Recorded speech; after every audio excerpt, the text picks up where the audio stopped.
Welcome back to the Suzanne Venker Show, where men and women are equal in value but wildly different by nature. Join us here every week when we challenge the culture's hugely flawed narratives regarding men, women, sex, and love.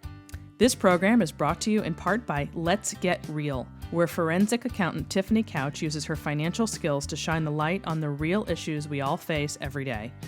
If you would like to make decisions based on facts and information rather than on rhetoric and cultural pressures, go to letsgetreallife.com, a place where you can find tools to improve your communication skills and to increase your connection to humanity.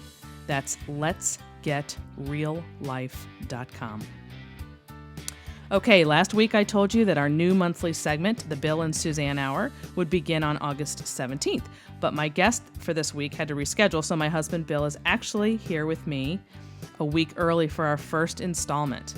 He and I have been busy organizing controversial topics to discuss, all related to marriage as well as to our political climate. So if you have something you'd like to request, you can email us at suzanne@thesuzannevenkershow.com. Today on the show, he and I are going to discuss dumb ideas about marriage people think they have to follow. But before we get to that, a couple of quick announcements. I'd like to remind you to please consider becoming a Patreon subscriber. There are 4 very economical levels, and when you sign up, you get all kinds of perks depending on which tier you choose. All you have to do is go to thesuzannevenkershow.com and scroll down until you see the Become a Patron button in the middle of the page. Also, if you're looking for marriage or relationship coaching, just go to my website, suzannevenker.com, and click on Coaching at the top. Do you ever feel pressured from the culture to do marriage a certain way? Does it cause you to wonder about other people's marriages, how they do things perhaps, and then you get caught up in thoughts about what you think you should be doing? As natural as that tendency may be, my husband Bill and I are going to talk about why cultural pressures should not cause you to be plagued with feelings of inadequacy regarding your marriage, so long as what you do works for the both of you. To that end, we're going to discuss 5 dumb ideas about marriage many people think they have to follow, but actually don't. We're going to get to that in a moment, but first I'd like to welcome my husband back to the program. Here I am. Hello, Bill. Hi. Thank you for joining me. Thank you. Thanks for having me. I'm looking forward to it. Yeah, I should say, this is kind of fun. This is very different for us. We are actually in our home, and we will be doing the program from our home once a month. And we had to get all set up with the equipment, and my assistant had to help us, or me really. I was trying to make sense of it all, and it's not really my area, but so it took quite some time. But I think we finally have it down. You did just fine. Oh my gosh. Okay, so Bill, I got a lot of nice feedback from when you came on the last time. Those of you who don't know, he came on, I don't know, what was it, 2 months ago or something? I guess. And Kelsey, my assistant, asked us. This COVID thing's got me all confused about what day it is. I know. She asked us a series of questions that we had collected from listeners, and that went very nicely. And I got a lot of great feedback, and people thought you sounded great and seemed au natural, so here you are. It was a lot of fun. I mean, it's no different than any other day when you hang out and have coffee in the morning and talk about things. Yeah, just have a big microphone in front of you now. Yeah. That's not so normal. No. And I have these headphones on. Yeah, takes a little getting used to. Okay, so we basically brainstormed and came up with, for this particular segment, ideas about marriage that people, we think, glean from the culture or from wherever, the media, what have you, that we think are kind of bogus, basically. And we want to turn that on its head, because that's what we do here at the Suzanne Venker Show, and talk about a completely different way of looking at the same issue. So for the first one, for example, it's pretty common knowledge that the message people get from the culture, and especially from media, is that there's this idea of a soulmate, and the idea that your spouse should be your soulmate. And we want to chat about that and tell you what we think on that. So go ahead, Bill. I'm going to let you. Well, listen, the things that we're talking about here are really a lot of misconceptions about what the reality is of marriage, I would think. Yeah. as far as the soulmate goes, I don't know whether I really believe so much in that, simply because it's kind of a fantasy idea. It's like a made up thing that I don't even know where it came from. If it came from the movies or where it came from, but but we'll interrupt you just for a second, just to define it, or excuse me, to say that I'm going to be having Brad Wilcox on in a few weeks to discuss the entire hour. We're going to talk about the myth of the soulmate. So I just wanted to throw that out there. And he has a definition for what it is, which is an intense romantic or emotional connection that should only last as long as it remains happy and fulfilling to the self. So that's the definition craziness. That they use. That's like that to me sounds more like the early first love, when you're all butterfly-y and you got googly eyes because you're so in love with the person and they can do nothing wrong and they just love you perfectly and you love them perfectly. It's all just a big fantasy. Yeah. It's like watching a movie, and really the real marriage starts at the end of the romantic movie. It doesn't start at the beginning of the movie. And that's really not what it is. So anyway, to get back to the soulmate piece, I think there's much more. It's much more an understanding of the non-negotiables. We talked about that a little bit the last time at the end when I was on. But the thing is that it's you have all these things going on in your life. There's a lot of pressures, and in the relationship, it should be elastic, meaning that it is like a rubber band in a way, and it can stretch out really far. Where you have moments where you're not together, you're not on the same page, you're fighting, and then you regroup and start over, and you come back together, and you're on the same page again. So it ebbs and flows. It's not something where it's just you're always on this oxytocin high every single day of your life. It's impossible to do that for everything. I mean, it's no different than the weather. One day it's sunny and you love it, and the next day it's rainy. And while it may suck, you start to appreciate it a little bit because it's kind of a tough time. It's kind of a silly analogy, but I think it ties it together. Yeah, it's very much, I guess, a difference between, I don't know, I think the soulmate idea is like just completely based on feelings. So which is technically what the definition is about. It's about how you feel about this person. Well, I mean, there's no way you're going to feel positively about the person you're married to for 40 years. That doesn't make any sense. So you can't act on these feelings that you have that are negative and assume that it means something. It's just sort of like having a long view, right? Just having this long and even term view of your relationship. Even another thing I thought about this the other day was that when you're having a hard time and your spouse is frustrating you, another way of doing it would be to kind of turn it on its head and find those things as being endearing. So one thing, like I know I do obnoxious things that drive Suzanne crazy. Like I don't finish cleaning the countertop, or I put all the dishes, we talked about this last time, put all the dishes in the dishwasher and I don't turn it on. But at the same time, there's times where you'll make like today, you made something and it's left everything out, and then ran out the door and went to go to work, and I was like, okay, well, I'll just put all this stuff away. It's not a big thing. And some people hold on to those things, and then that creates the stretching of the relationship. Yeah, because the whole soulmate concept of that feeling that you have when you fall in love and that you're getting from when you're watching these shows, it doesn't make any difference who you marry. That's a stage, right? It's a stage of every single relationship, and it's going to end. Mm-hmm. So like that way that I saw you and you saw me in those early months, when you look at me today and vice versa, there's no way to look at each other in the same way you did. I mean, hopefully it's better, but I mean, I'm just saying it's a different feel altogether because you know the person. It's 22 years later. So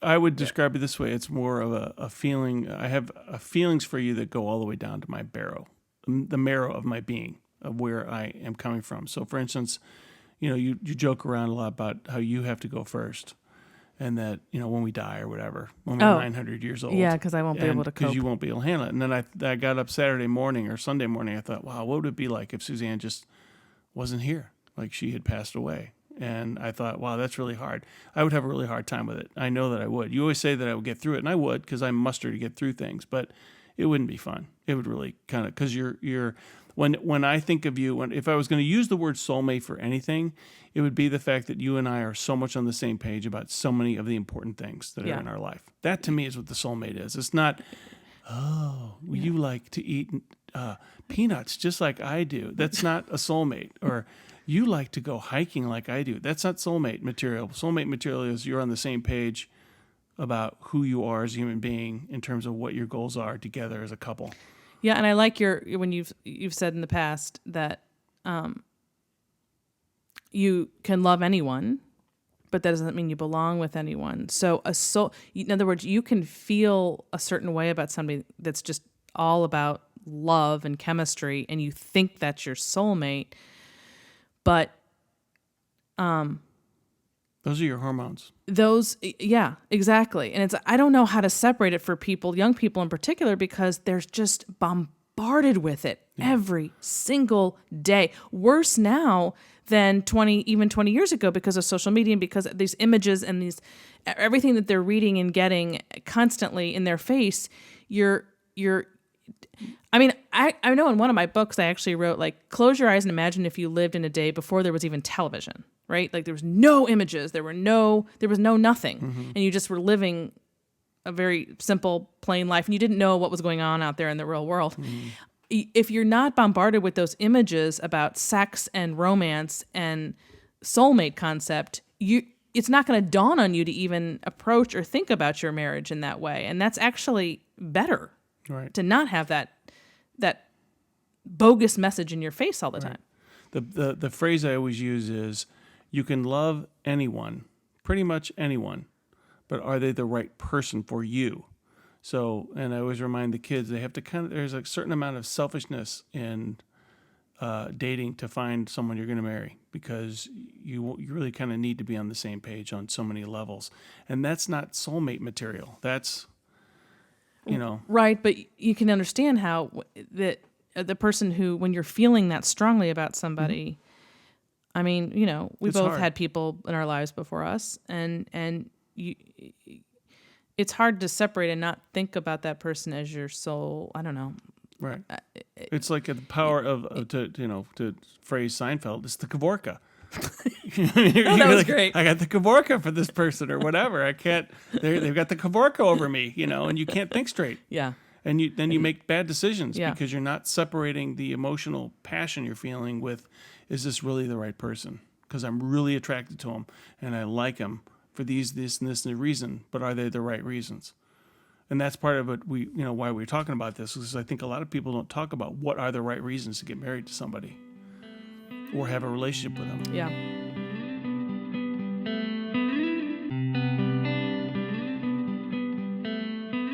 Okay, so let's move on to number 2. Now this one's a little different, guys. So the reason why I want to talk about this is because it's a little bit personal. So we're going to get personal here, but also it's also funny. It is funny, and not only that, but I think it is. I really truly believe that it's like an undiscussed, nobody wants to talk about it subject. So much so that there was an article in the USA Today. Well, first of all, let me tell you what it is. So it's the idea that if you don't sleep in the same bed as your spouse, that your marriage must suck. So the truth of the matter is, and we can talk about this going back to like the way couples used to do things back in the day, but there was an article in the USA Today recently that showed 25% of married couples do not sleep in the same bed. That's a pretty high number, if you ask me. I was a little surprised, not shocked, but a little surprised. Because I think that it's something that nobody wants to talk about, precisely because of this idea that I just said, that this idea that your marriage sucks if you don't sleep in the same bed. So that got me to thinking about my own perception of this subject. And everyone's got a story. Everyone's got their images of and what their feelings about what they think about the subject. But for me, my parents had a very high conflict marriage. And they never did sleep, not only in the same bed, but in the same room. I was the only kid I knew whose parents literally had separate bedrooms that were combined by like a Jack and Jill bathroom. And so I associated sleeping separately, particularly in separate rooms, which is a little different from separate beds, but with, a bad marriage. Always.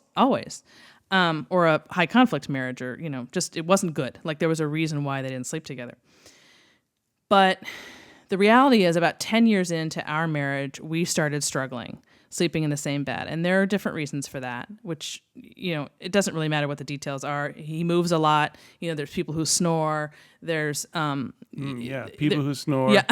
Yeah. I mean, there's different reasons for why people, like actual physical reasons why it's difficult. We went from at one point from a queen to a king, and then we switched the mattresses around. Let's not get into that conversation. We could very much talk about that's the funny part. I know. Anyway. But it started, I think, when we had all these down the stressors. stairs. We had a lot of stress in the second part of our marriage. We've been married 22 years. And in the second part, we had a lot going on in our personal lives. And it was getting difficult to sleep. And I think, your life changes and you go through these periods. And at any rate, we were struggling. So today, we are fortunate to have a very large bedroom that accommodates essentially 2 beds. It's got a king size bed in it, and then it's got a day bed. So it's sort of our version of Lucy and Desi from I Love Lucy. Back in those days they had separate beds in the same room, and they were twin beds. And you used to think, how the hell did you have sex in those beds? I mean, I get the sleep part, but where'd the sex come into play? Do you really have sex on a single bed? Well, why not? Well, what's the problem? problem? That's just so there's no room. Yeah, there is. Okay, obviously you're talking from experience. You and I have not had sex in a single bed that I know of. But yes, at any we rate, have. You're forgetting. Oh, I am? Uh-huh. Okay. All right. Well, at any rate, let's just get to this issue. Okay, so that was my image of, I guess what I'm trying to say is we started to struggle sleeping in the same bed together. We very much want to be in the same bed together. When we do sleep separately, it is wonderful in terms of sleep. It's fabulous. Like, we just sleep so much better when we sleep in separate beds. And so then I got to thinking, like, well, there's nothing wrong with our marriage. We still have sex. Like, we touch all the time. There's there's tons of intimacy. So why do I have to feel so bad about this? Hugging and holding hands and kissing and there's all that going on. So when this story came out, I'm like, God, I wonder what other people. I just think that it's a very sort of secretive subject. So. Well, I think it's a taboo. And no one really wants to come out and say, it's like your political party. No one wants to say what party they're in because, if you sit there saying, well, we don't sleep in the same bed, and be like, what? Are you having problems? Right, exactly. Is he cheating on you? Or is it, what's happening? Yeah. They insinuate all these other things without really understanding, well, honestly, if I get a good night's sleep, Suzanne looks really great the next day. I know! I mean, same. Absolutely same. And so that gets me to thinking of, and also back up real quick, we also see each other 24/7. So everybody needs to understand. Don't exaggerate. It's probably 18/24. We work from home, and we do not go our separate ways. There's not a lot of traveling going on. We are always together. So it got to the point where it's like, God, I just want to be alone for a little while, right? And I'm sure he felt the same way. So there's that piece of it that caused this to sort of have a. Well, and with COVID, no, we're never home. We're never alone because the kids are still here. Well, that's a subject. Although that's changing this week, but yeah. That's another subject. So then, people, the sort of the natural question is, well, does it lead to less sex? And I think that's a reasonable question, because I think if you got really comfortable with being in a separate bed or a separate room, especially in a separate room, which is definitely, I think I could see it going that way if people. Yeah. If you're in separate rooms, you would just let too much time go by. I could see how you would not. Well, it's a signal of, honestly, it's why are you in separate beds? Are you in separate beds because you hate each other? Yeah. Are you in separate beds because you love each other and you want both of us to get sleep? Both of us want to get sleep and then be loving during the day. If you're not having lovings during the day. Lovings. You know what I mean? Yes, Kissing and hugging and saying hello and, oh, you look good, or any of that kind of stuff. There's none of that going on. Well, there's a problem. Then it's not going in the right direction. Right, and then doesn't it make you think... And like you said, if there's high conflict, with like your parents, of course that's why you would think that and feel that way. Yeah. It makes sense to me. Like, I've had such a hard time. The reason I'm saying all that to everybody, I've had such a hard time being in a separate bed from them, even though it works great for us. Yeah, because I wasn't able to sort of separate that and say, it's okay. And then I started to think about people back in the day, like where they slept in twin beds in the same room. And I thought, well, was that totally common? I mean, honestly, when you watch, so if you watch the Waltons, the bed is so small, and you're thinking, you can't even move. If somebody rolls over once, the other person wakes up. Yeah, that's the other thing. When you watch these older movies, he's talking about any movies from the 30s or 40s or shows or whatever. I love how you brought up the Waltons. We're not going to talk about that this hour, but next time maybe we'll talk about our love of the Waltons. We do love the Waltons. But yeah, you can't help but notice that those beds are so damn small. Or when I go to remember when we went to that tour of, which president was it? And the Jefferson? Was it Jefferson? Monticello? Yeah. Could have been that. Yeah, and the bed. And now, granted, people were really small beds back then. People were shorter, both men and women. But right. Yeah. Well, even Lincoln had two. They had two beds. Yeah. The Lincolns did, because he is so tall. So he had this giant bed, and then Martha had a little tiny bed. Or what was her name again? I can't remember. But his wife had this little bed. But they were in the same room. They were in the same room. Right. So it was like the norm. And you think, whoever came up with this idea that everybody should sleep in the same bed together? Well, and think about it. On top of it, if you're the president, you're getting up in the middle of the night. You got to go downstairs and take care of something, or he comes to bed all hours of the night. Well, that brings up another thing. What about different schedules? I mean, how many people do we know? And I'm sure people listening now are like, hell yeah. People live on different schedules. Some people get up earlier. Some people are night owls. Some people are morning people. Fortunately, we're on the same schedule, and that's kind of another interesting conversation we could have, because I think... Except for the weekends. I just like to sleep That's in. true, right? On the weekend, you sleep in. I don't. I'm up at the same time every day. And then there's how many people get up in the middle of the night to pee? Well, I don't know. I guess it depends on how old you are. The older you are, you probably do it for example, more often. when we first got married, I don't think I ever got up. But then, once we had kids and now we're old farts, I'm just like, I pee all the time in the middle of the night. So then there's getting back in the bed and... Should I not say that? No, I don't care. Oh, well, Kelsey can feel free to skip that if that's too personal. But anyway, so you get up a lot in the middle of the night, and then every time you come back into the bed from going to the bathroom, it wakes me up or you up. Anyway. I don't hear you. I swear to God, you keep saying that every time you get up, you hear, I move. I'm like, I'm not even aware of it. I move all the time anyways. It doesn't matter. I know, that's the problem. Unless I ran 20 miles and I'm exhausted. Anyway, so all of this is to say, it's just to give an open space to say, hey, nobody ever talks about this, but you actually can sleep in separate beds and have a perfectly good marriage. And separation might be a good thing. When you got married, things were perfect. You were both in love and life was good. Then somewhere along the line, everything changed. She changed, or maybe he did. Either which way, now your relationship feels, hard. I coach husbands and wives who feel lonely, disrespected, or misunderstood in their relationship. So many women today are desperate for their husbands to step up to the plate, to make a decision and to stick to it, to lead rather than to follow. Ladies, you have the power to make it happen. Men respond best to women who are grounded in their feminine core. As for husbands, so many of them want their wives to stop nagging and to just trust them, to smile more and to complain less, to look at them the way they did when they were first dating. Men, you have the power to make it happen. Women respond best to men who are grounded in their masculine core. The secret to lasting love rests in the masculine-feminine dance. Once you master it, your relationship will no longer be difficult. You'll be moving with the biological tide rather than against it, and that makes marriage smooth sailing. If you're struggling in your relationship, if you feel frustrated or alone, I can help. Just go to SuzanneVenker.com, that's SuzanneVenker.com, and click on the coaching button at the top. Don't wait another minute to acquire the mindset you need to find love and to sustain it. It's so much easier than you think. That's SuzanneVenker.com. And then there's the time that I had that rabbi on a couple months ago. I don't know if you heard that one, Bill, but Rabbi Friedman came on, and it was called The Art of Intimacy. We did a whole podcast on that. And in his Orthodox culture, Jewish culture, you don't sleep in the same bed. The whole idea that you would sleep in the same bed as your spouse is crazy to them, because their whole mindset is to create this tension. Intimacy. Yes, this tension.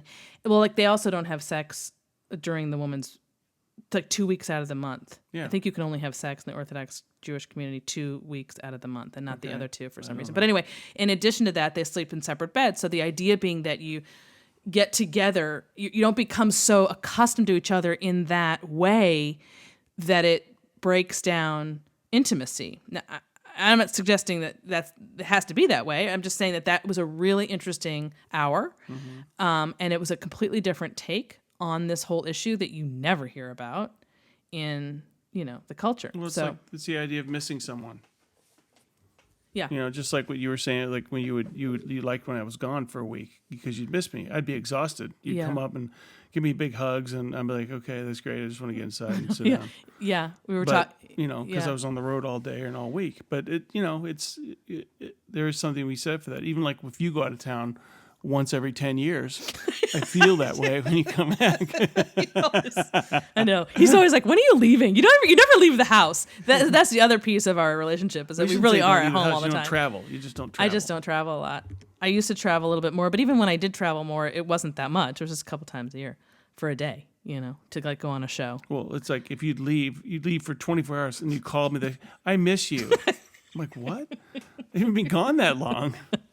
I know. But then when he does go out, he's trying to say that on the occasions that he is gone for a whole week, which is really rare, it's this completely added, it's just this new thing to our relationship. I don't know what it's like to miss him because we're together all the time. So it's really nice. But anyway, okay. So anything else that you want to add to that topic, Bill, about sleeping in the same bed or not? No, I think that covers it. Okay. So 3. Oh my gosh. Yeah. I have such strong feelings about this. Well, announce it. Okay. The sex that you have with your spouse should be like the kind that you see on TV and in the movies. So this goes back to the idea of being bombarded with these images, right? And regular television, to compare it with what you brought up before. The shows and the movies and the shows back in the 1940s and 50s didn't do this. And in the last 20, 30 years, people are bombarded with these images of sex. Right. And a certain kind of sex, either swinging from the chandeliers kind of sex or romance within the sexual, like the kind that you would have at the beginning of the relationship. And when you're constantly bombarded with that and you're like 20 years, 10, 15, 20 years into your marriage, it's like, oh, if we're not having sex like that, does that mean there's something wrong with us? Honestly, now we're halfway through these five different pieces that we're talking about. And there's so much pressure on what the expectation is that they're unrealistic. They're fantasy expectations of what it should be. Yeah. And the reality is, if you backpedal from that and say, okay, I'm a human being, my spouse is a human being, this is not going to be sunshine every day, out on the water, beautiful weather, everything's great, everyone's smiling, nobody's upset, nobody has a poopy diaper, nobody has diaper rash, everybody sleeps the right amount every day. It's all fantasy. That doesn't happen. Everyday life happens where it ebbs and flows. And sex is the same thing. When you're young, before you start having kids, it's romantic. You get candles, you got flowers, you do back rubs, you do all these great things. And then you have the kids and they're little and you can still do some of that. But then when they start getting too old, you're kind of like, this is kind of creepy. They're like right next to us and I'm just kind of uncomfortable being my normal boisterous sexual self or whatever, loving self. Yeah. So I have to turn it down. It's like being in prison, like what Frankie and Johnny movie that they did years ago anyway, that's another subject. But the quietness, you have to be quiet and you have to take things that you can get for each other when the time is available. And it may be 5 minutes. Yeah. And then maybe all you get. And then you go, okay, we got to go now. We got to go to the hardware store. Or whatever. Yeah. And I got to go to the store because we're having dinner tonight. We're going to have an over, my cousin and her husband. Okay. Yeah. Exactly. Or we got to go to this hockey practice. Yeah. I mean, it's like you don't have time for it. But if you... Well, you have time for it, but it's a different you connect, you have to connect in that way. Yeah. And that you both have to be on the same page, understand that it's not perfect. And let's talk about the advantage of that for men. Because remember how I mentioned this the other day and you hadn't thought about it and you're like, yeah, that's kind of true. And I said, it kind of sucks for women when it comes to sex. It really does because it takes so much more for us. So so it ends up benefiting you from a physical perspective. Not that you like it that way. I'm not saying that. But I know. But from a physical perspective, it's going to work better, if you know what I mean, for a man than for a woman to be able to do that quickly to fruition. Right. Because it takes a lot longer for a woman to get there. Right. And so Yeah, it kind of sucks. I guess what I'm trying to say, and I think I think we talked about this a week or two ago with someone where I said, take the woman out of the home and go to a hotel, for example, where you don't have the. We did a lot of that when they were younger. Yeah, and you get a whole different kind of scene there. Yeah. I would say this: I don't like people saying that marriage is work, and because it's just not the right phrase.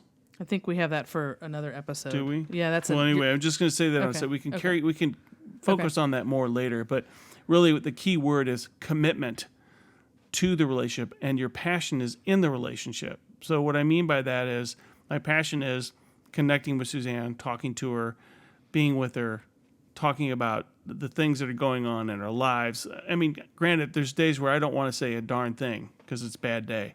But then there's other times where we talk about whatever. I mean, whatever's going on, things in the world, things in our daily activities. It's the communication part and the commitment to that I think is important that you have to remember and there's going to be tension. You're going to have fights. You're going to have disagreements, and that's normal. It's like the lightning storm. And then when the lightning storm lifts and the air cools off, it's wonderful. It's kind of like that.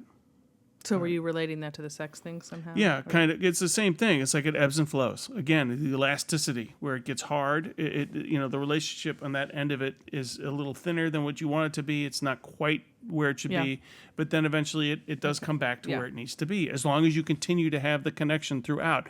If you let it die on the vine, in fact, you're going to have problems. And the resentment starts and all the other stuff. That's a bad place. You want to turn that on itself.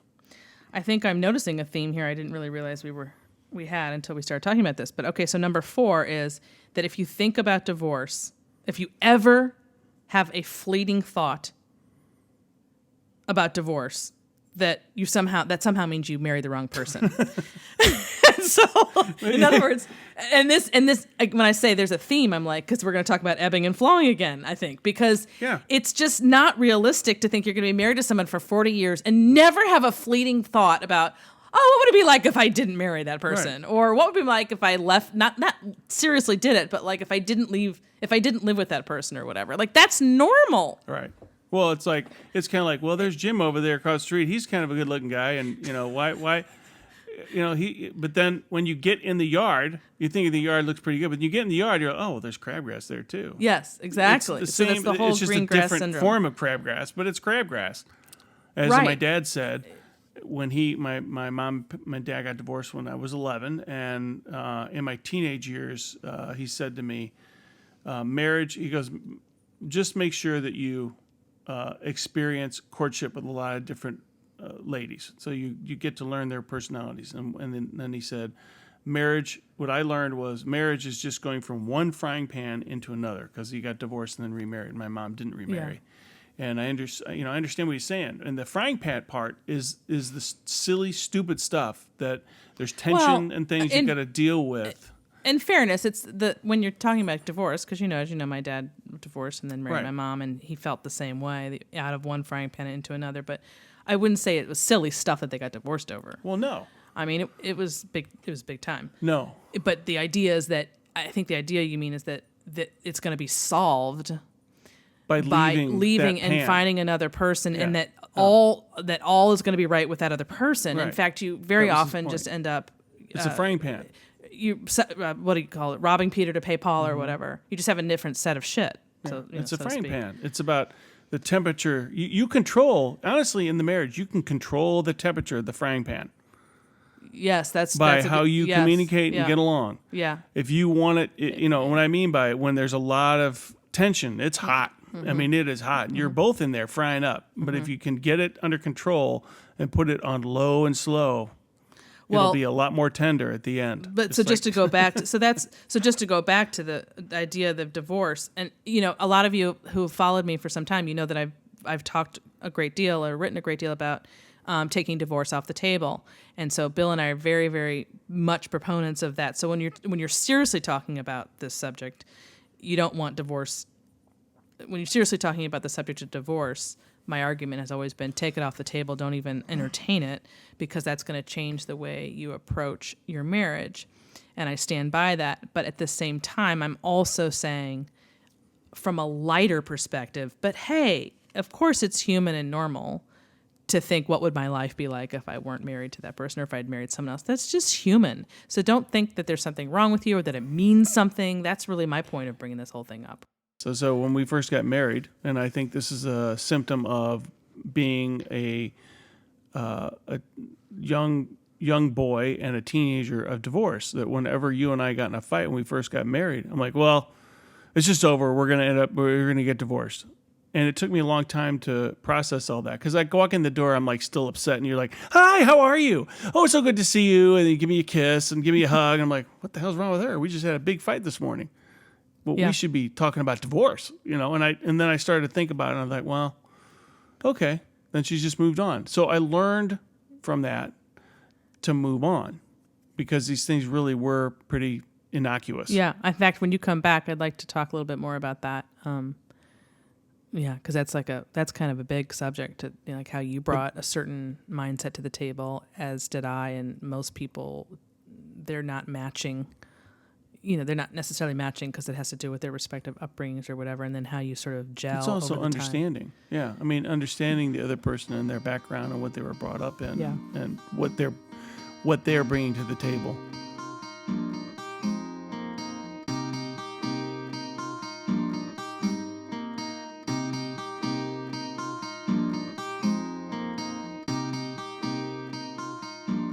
Okay, so the last one, and of course, this is my favorite, and everybody knows that this is a big one for me, is the idea that your marriage should be 50-50, or quote unquote, an equal marriage. Well, it is. It's unequally equal. Exactly. It flows both ways. It is. It all depends on how you define equal, right? Yeah. So my argument has always been it's equal if you're looking at it like one unit, and that you're each performing separate tasks. Sometimes those tasks overlap, sometimes they don't. But as long as you're not playing tit for tat and you're looking at it like one unit, it doesn't matter who does what if the end result is one big pot and one big unit. Right. Well, and honestly, again, this goes back to my own experience.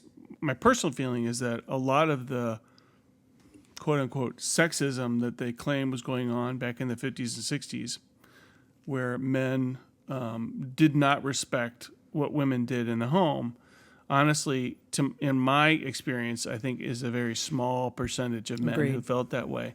Because I know my own father, he worked every day. I have memories of him coming home. My mom would be making dinner, and there were 6 of us, and she would make him a drink. And he would sit down, and he'd read the paper and have his drink before we had dinner. And this was like 5 o'clock, because when everybody got home it was 5:15, right. 5:20. And he always respected what she did for the household. And we all, at the end of dinner, we were all to take turns doing the dishes. So we learned to do chores. But if anybody ever spoke out of turn towards her about anything, he was always all over them and just said, your mother does a lot around here for you and makes all kinds of sacrifices, and you need to respect that. So, that was kind of squelched immediately. And he was certainly versed in being able to make some food. He could do it, and he could do the dishes. He wasn't, I can remember him standing there doing dishes. So it wasn't like he was never participating. It's funny. We can talk about this. I think this subject is, let me say this again. I think the subject of discipline that you were just alluding to is a whole podcast that I'd love to talk about on one of your visits back, because that is very, very different from my upbringing, as I think you know, in that my father never, ever, ever would have defended the work that my mother did and told us to get into the kitchen and do the dishes and all of that. And that was a big sore spot for her, because she didn't feel that she got any support from him on the discipline front. But that goes hand in hand with the kind of marriage and dynamic that was going on between them, because he didn't feel like he wanted to support her because of the way she behaved, so to speak, or treated him, which goes into what I do and write about so much. But anyway, that's another conversation for a different day. But that's what made me think of that when you said that you had such a different experience with that. And that's such a big takeaway for kids because the kids are absorbing all that. You watch that, right? And I watched something else on my end. And then we get together later, you and I, we get married. And it's like we're bringing those ideas into our own lives. Keep in mind, this made an impression on me at a very young age because by the time I was 7, my dad wasn't home all the time. And then by the time I was 9, he moved out. And when I was 11, he was gone. So a lot happened in those early years for me to notice that. Doing that. Yeah. So, which is why I've never had, so for just people who do or do, you may or may not know this, but so we've been married 22 years. And for the bulk of that time, I was home with the kids, and I've sort of moved in and out of the workforce as the needs of my children changed. I had one, before I had 2 children, I was able to squeak out my first book, worked around her schedule when she was sleeping.